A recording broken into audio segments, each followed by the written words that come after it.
Hello, happy Tuesday. So you should be joining me today to review chapter 1 and read chapter 2 of The Giver. So let's just do a quick recap of what we read yesterday. It's going to be very fast just to refresh your memory of where we left off. And then we're going to jump right into chapter 2. And just like yesterday, you were going to have about 6 questions to answer during the said puzzle. That you need to answer, and be careful as you're working because that is your credit for today's class. So make sure that you are doing your best. So in chapter 1, we meet Jonas, and we know, or we can guess by now, that he is the main character.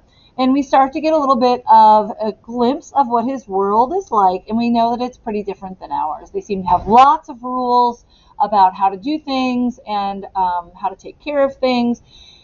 And we know that he's feeling apprehensive. That was the word that he used in the chapter to describe what he was feeling. He was feeling apprehensive, which is kind of nervous, kind of excited, kind of afraid of what was coming up. And at the very end of chapter 1, the family is going around the dinner table and they're sharing their feelings for the day, and they're talking about the things that have upset them or concerned them that day. And the little sister talks about the boy who cut in line on the playground, and the dad talks about the kid who he's concerned about at the nurturing center, and the mom talks about the mom's job is kind of like a judge, and she talks about one of her former, like, I don't know what's the right word. One of the people who was accused of doing something wrong in the past, and how he just came back and had done something wrong again, and how she's concerned that she's not making an impact in helping this person reform his life. And then when we get to the end of chapter 2, Jonas confesses to his parents that he is feeling apprehensive because he doesn't know what to expect. And right here it says, "I'm feeling apprehensive," he confessed, glad the appropriate descriptive word had finally come to him. "Why is that, son?" Father looked concerned. "I know there's nothing to worry about," Jonas explained, "and that every adult has been through this. I know you have father and you too mother, but it's the ceremony that I'm apprehensive about. It is almost December." So we knew yesterday that there was something going on in December. We just didn't know what. And we find out now that there's some kind of ceremony in December. And then Lily, the little sister, says the ceremony of 12. And then at the end of chapter 1, they tell Lily, "Go ahead and go to bed. We want to talk to Jonas privately." And so that's where we pick up in chapter 2. Jonas has just talked about being apprehensive. His parents are getting ready to discuss things with him, and you need to follow along. So grab your book.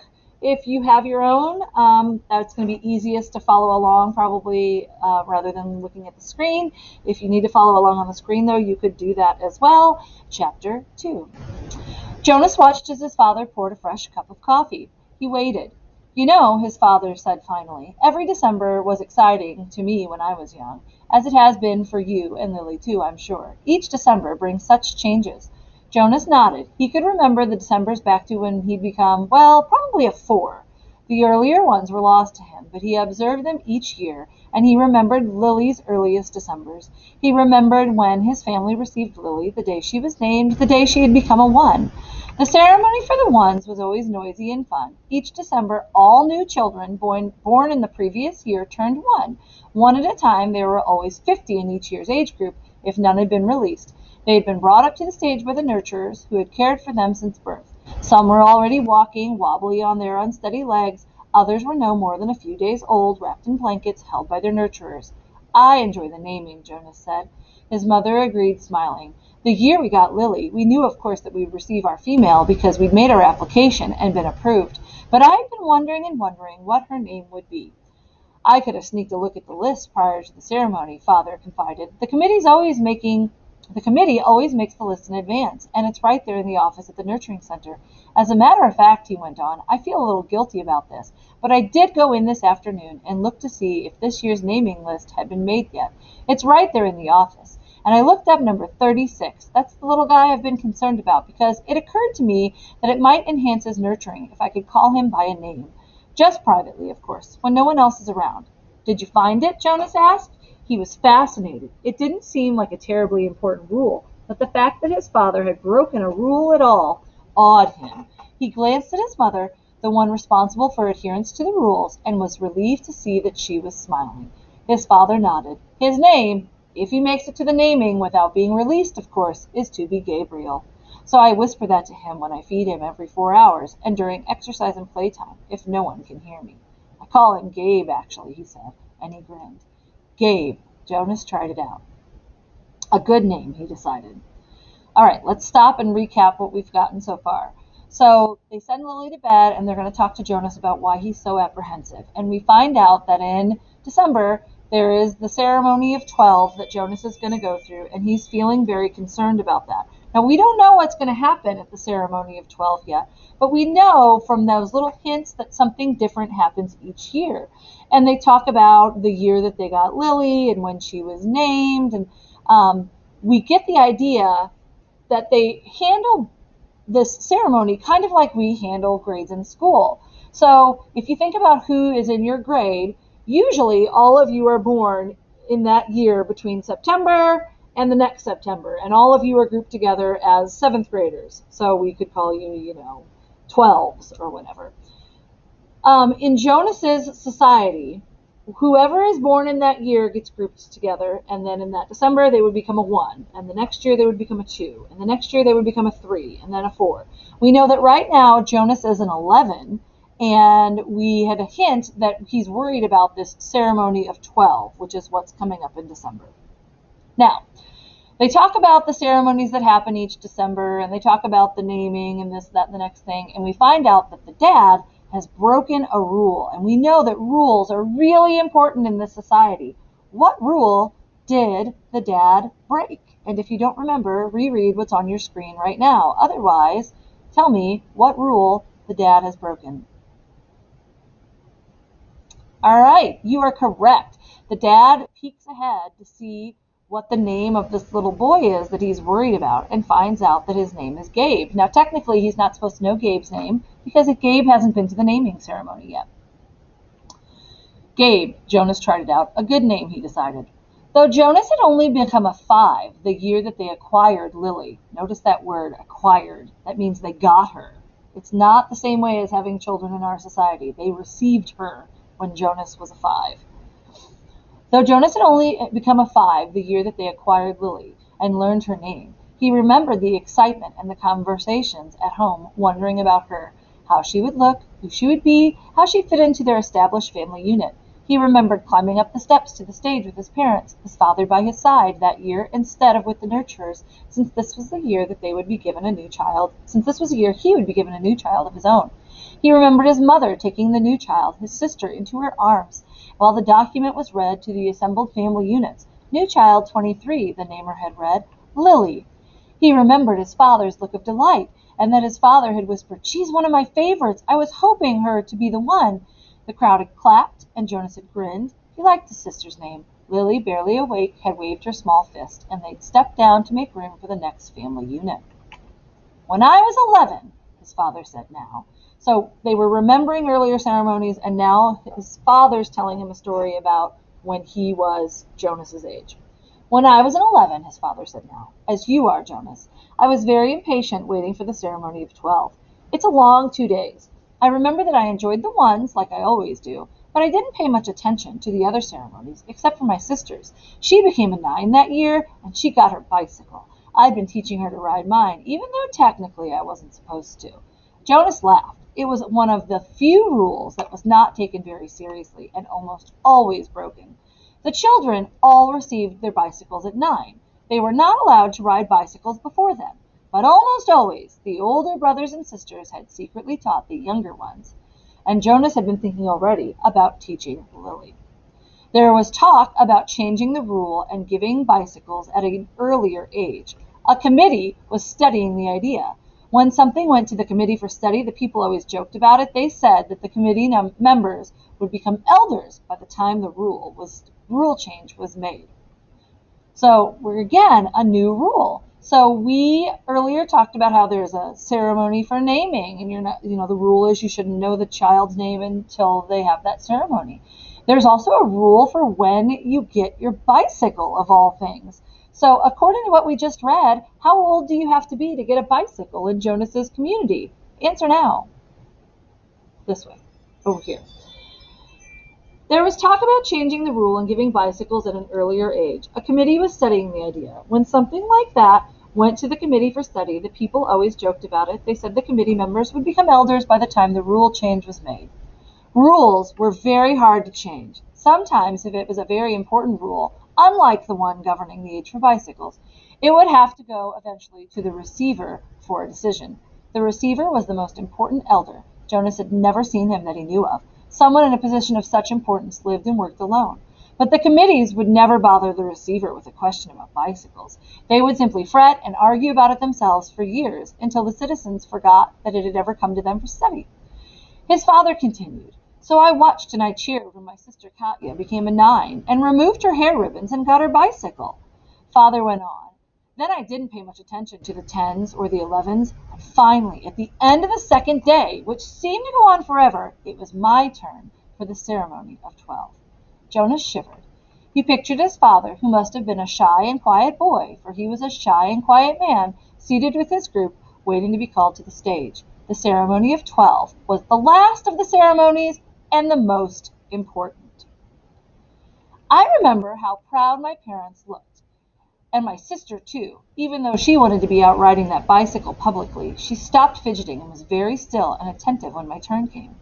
But to be honest, Jonas, his father said, for me there was not an element of suspense that there is with your ceremony, because I was already fairly certain what my assignment was to be.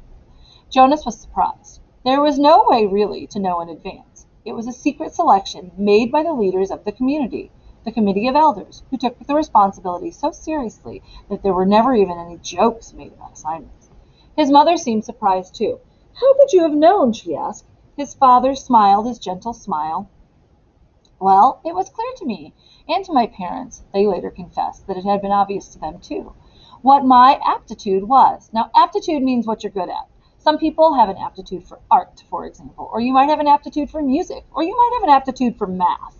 So his dad's saying they were able to figure out my assignment easily because people could tell what my aptitude was, what I was good at.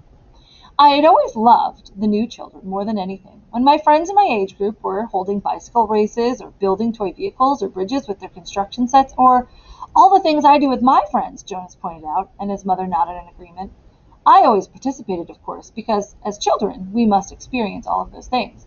And I studied hard in school, as you do, Jonas. But again and again during my free time I found myself drawn to the new children. I spent almost all of my volunteer hours helping in the nurturing center. Of course, the elders knew that from their observation. Jonas nodded. During the past year, he had been aware of an increasing level of observation. In school, at recreation time, during volunteer hours, he had noticed the elders watching him and the other 11s. He had seen them taking notes. He knew, too, that the elders were meeting for long hours with all of the instructors that he and the other 11s had had during their school years of school. So what happens to the 11s in that year leading up to the ceremony of 12? What are the elders doing with the 11s in that last year before the ceremony of 12? Answer now. This way, over there.